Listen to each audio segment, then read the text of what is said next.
బ్రతుకు నావ పగిలిన కడలి పాలైనను అలలు ముంచి వేసిన ఆశలు అనగారిన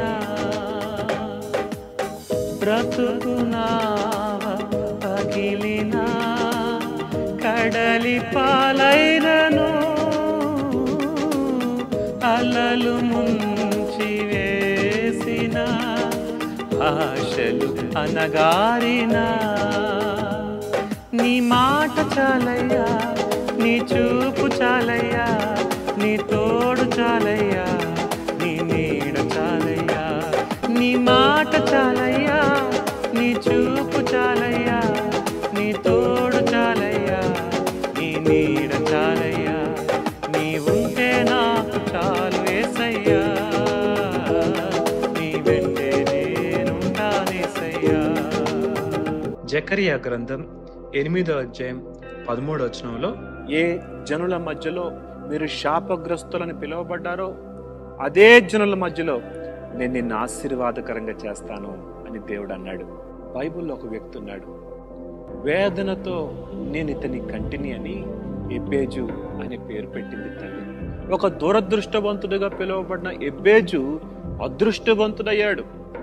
ఈరోజు నీ జీవితము అలాంటి దురదృష్టవంతంగా ఉందేమో, ఎక్కడికి వెళ్ళినా ఓటమి పొందుతున్నావేమో, ఎక్కడికి వెళ్ళినా నష్టము, బాధ, దుఃఖము పొందుతున్నావేమో. అయితే నీ బ్రతుకును మార్చేవాడున్నాడు, ఆయనే మన ప్రభుని యేసు. ఆయన యొద్దకు నువ్వు రాగలిగితే, నీ జీవితాన్ని ఉన్నదున్నట్టుగా ఆయన దగ్గర ఒప్పుకుంటే ప్రభు ఖచ్చితంగా నీ జీవితాన్ని మారుస్తాడు. ఎబ్బేజు జీవితాన్ని మార్చాడు. దురదృష్టవంతుడు అదృష్టవంతుడయ్యాడు. తన సహోదరుల దృష్టిలో ఘనత నొందినప్పుడు అందరూ నోటి మీద వేలేసుకున్నారు, ఇది ఎలా సాధ్యమైంది అని. నీ యొక్క భవిష్యత్తును, నీ యొక్క గురిని, నీ యొక్క గమ్యాన్ని మార్చే ప్రభు దగ్గరికి రా, నీ జీవితాన్ని మారుస్తాడు. ఎబ్బేజు ఆశీర్వదించబడ్డానికి కారణం దేవునికి ప్రార్థన చేశాడు.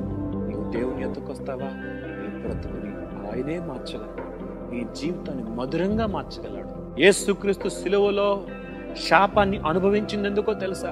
నిన్ను ఆశీర్వదించడానికి. ప్రార్థన చేస్తున్నా. మహోన్నతుడకు దేవా, జీవితాల్ని మార్చగలవాడు నీవే.